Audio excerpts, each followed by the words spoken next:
In February 2007, the Select Oyster Company, in conjunction with the New South Wales Department of Primary Industries, held a workshop for oyster nursery operators. The workshop looked at SOCO's breeding program and how to handle deliveries of fast-growing and disease-resistant oyster spat from SOCO's Queensland hatchery. Managing this spat is not difficult, but it does require care and the right techniques. Accurate counting and grading is crucial for operators to manage their stocks, minimise losses and maximise returns. Okay, so today we want to focus on how we actually count and handle the oysters. I've found a lot of nursery operators, they're very concerned. As soon as they receive the oysters, they have a strong urge to get them in the water and get them drinking. They're concerned about whether they've been safely kept in transport and whether they're going to survive the journey. Now, I think one of the things we're going to learn today is to get reliable counts, we need to count straight away. So one of the points of today's meeting is to give you some assurance, to give you some ideas like how long you can keep them out of water when you receive them, how many you need perhaps to count straight away. You don't have to count and handle every one. And then we want to look at the precise method of how you count. We'd like people to take note of what equipment the Michael and Wayne will recommend to us as we go through today's meeting. Often, nursery operators are the first point of contact for growers who want to know what kind of oyster stocks are available. To answer their questions, operators need to understand what's happening with SOCO's breeding program, as explained by Dr. Wayne O'Connor. I want to make sure that you understand it, and I want to make sure that you're up to date on the latest in what's occurring with the breeding program, so when you get these questions you can start to give them some answers and some feedback, and at the same time you know what's going on so you can give that feedback to us. We love to hear what's going on out in the field and we try to respond to it whenever we can, so any of that feedback is greatly appreciated. The breeding program at the moment is fairly simple. We have two things that are going on. We start off, we have what we call our mass selection lines here. So we have two basic programs. We have those lines that have been selected for fast growth, and they're held here in Port Stephens. And they were the first of the spat that were sent out to industry. In Georges River, we have the basis of our disease resistance program. So we have two different groups of broodstock in the mass selection program. In the Georges River, we have them in three areas, largely Limekiln Bar, Woolooware Bay and Quiberay Bay, and those particular groups are there for different reasons. The Limekiln Bar is largely to develop QX resistance. The Woolooware stock is to develop both QX resistance and winter mortality resistance, and Quiberay Bay is largely looking at winter mortality resistance. In 03-04, most of the stock that you nurseries would have received was all fast growth. In 05-06 season, that was 90% fast growth and 10% QX. And in this latest season from Nick Dost, everything that you've got from Nick Dost is QX resistant stock. Some of you carried over some fast growth stock from the previous year. So the bulk of what's gone out to industry now is QX. There's a little bit of fast growth out there. So it's important to know what stock the people are actually talking about. These QX resistant lines from the Georges River have also been bred for their fast growth characteristics. Mortality is down and weight is up. As a test, QX resistant oysters from Limekiln Bar have now been cultivated in the Hawkesbury River. They've been grown at Marramara Creek, Kimmerakong Bay and Mullet Creek alongside regular oysters as a control to see how they compare. This was important to demonstrate to the Hawkesbury farmers that the QX resistance that was developed in the Georges River will also translate to other rivers, because there was some uncertainty there. They thought it might be fine in one side and not necessarily in another, and I think this dispels those rumours. Here in this particular case you can see the controls were 31 grams, the Limekiln Bar line was 53 grams, that's 70% heavier. So these have reached plate grade size and they're 70% ahead of the controls. Similar sort of thing here at Kimmerakong Bay. they're growing phenomenally well here for 2-year-old oysters, to be up to 70 grams. And here the difference is 21%. And then down at Mullet Creek, we can see the difference in weight is 52%. So they're certainly demonstrating their fast growth performance. And then you can see the mortality figures are quite clear as well. Murra Creek, 94% of the controls have been lost. We've only lost 29% of the Limekiln Bar line. Even better results at Kimmerakong Bay, 17%. Down here at Mullet Creek, 19% and 51%. It's certainly looking encouraging. One of the other things that we started off about 2 years ago to evaluate the first of the fast growth lines was we were very interested in how the fast growth lines from Port Stephens would perform at the various other estuaries, and we've finally got to the point where we've just about finished that experiment. We still have a couple of controls to grow through in the southern estuaries. What we're actually looking at here is the comparison between the fast growth lines, this is line 2 from Port Stephens, and control oysters. And I've crammed them in like that because in every case the fast growth oysters are actually growing faster than the control oysters, which are on the bottom, so that you can sort of take it for granted there.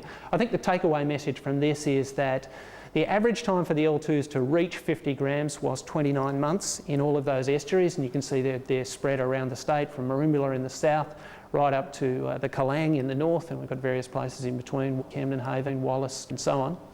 And on average across the state, by the time the L2s have reached plate grade, they are 27% heavier than control oysters.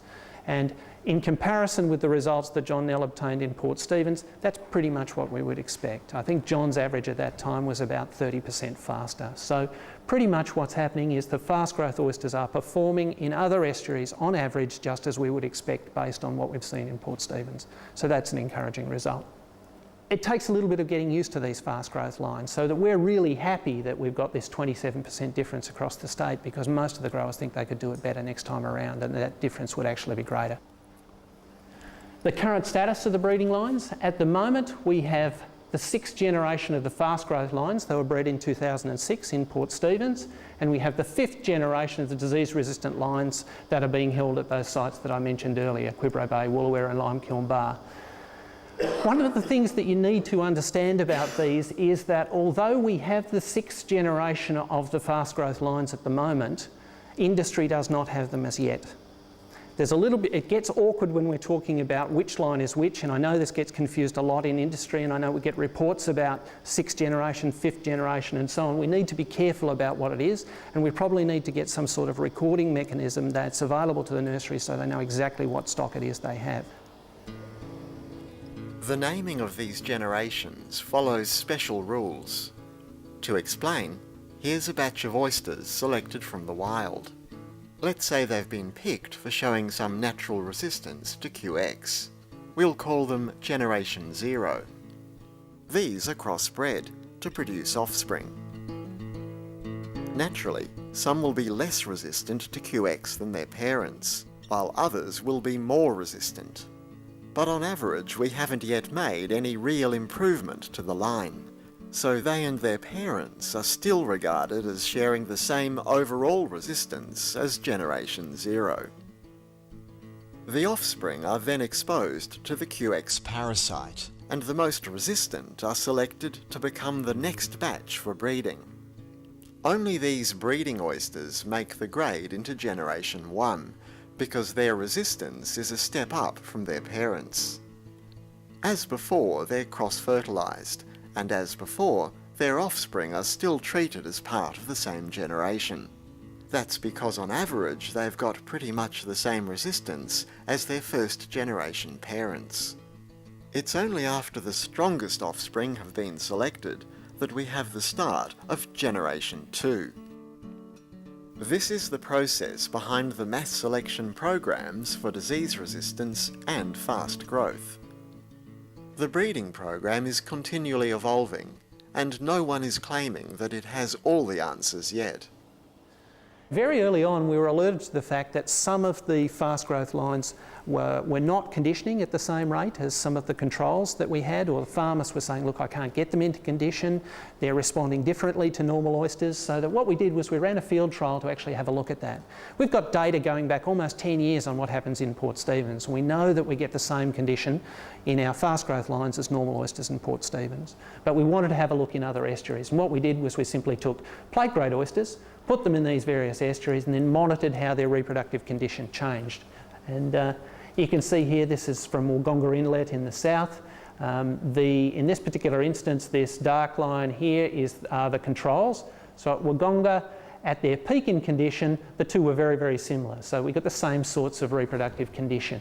When they fell down in winter, we actually got slightly better condition in normal oysters. So the fast growth oysters were falling a little bit behind in terms of condition, and then when we started to come back into the period when we expect condition to pick up again, they came back together. So a pretty similar sort of pattern. Camden Haven, same sort of thing. They seem to be tracking one another fairly closely.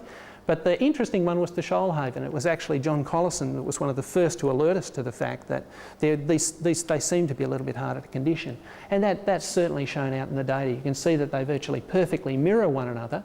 But in this particular case, the fast growth lines are actually running along the bottom here. So they're holding slightly lower condition in that estuary. Now, we don't know precisely what's causing that. And there's probably a whole series of factors that are involved in it.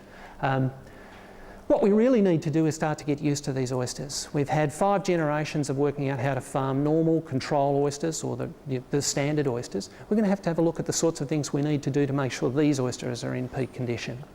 Although we are concerned about it, it also excites us a little bit, because if we've got these differences in fast growth lines, what it tells us is that there are genetic differences in the way oysters respond to the environmental conditions. So in other words, condition is to a certain extent a function of the genetics, and what that tells us is that we probably have the capacity to breed for that. So we can start to look at this as a factor and say, well look, if condition is really important, we may be able to select oysters that have better condition overall. We may be able to find oysters that hold condition longer, or we may be able to find oysters that are in condition at different times, so that you potentially could have stocks of oysters that are in condition for X months, and then another stock of oysters that's going to come on after that. So there are positive and negatives in all of these things, but that's the results that we have at the moment. Bear in mind again, this is the fast growth stock. Most of what industry has, and the bulk by numbers now, are the Woolooware Bay or the QX resistant lines, and we expect to see different patterns there, and we're certainly getting different reports there. Since January 2007, breeding family lines is the other approach being used at the hatchery. Family lines are built around single parent crosses. Mass selection is based on taking as many oysters as we can and crossing them as a group, taking them out into the field and then selecting the best from those particular oysters. And over the history of the mass selection program, the smallest number of oysters that's ever been bred at once was 216. So we're taking large numbers of oysters and breeding those and crossbreeding them. In this particular instance, for family line production, we simply take one male and one female and we cross them, so that each of the individual batches is just the progeny or the offspring of 2 parents. And so they have the capacity then to really closely demonstrate the sorts of characteristics that those parents had. So that if one family happens to be particularly large or grow particularly quickly or be particularly resistant to a disease, we can compare that with other families and measure the difference between the two. And once we understand how much difference or how much variability there is, we can then determine whether or not that's worth breeding for, so that we can then go back to you and make recommendations about it. So if it's something that's important to you, something like perhaps winter mortality resistance, we can put these various families out, look at how much variability we get in terms of winter mortality resistance, put a figure on it, and then from that figure we can tell you what sort of chance we've got of breeding a winter mortality resistant oyster, and then how much it's going to cost.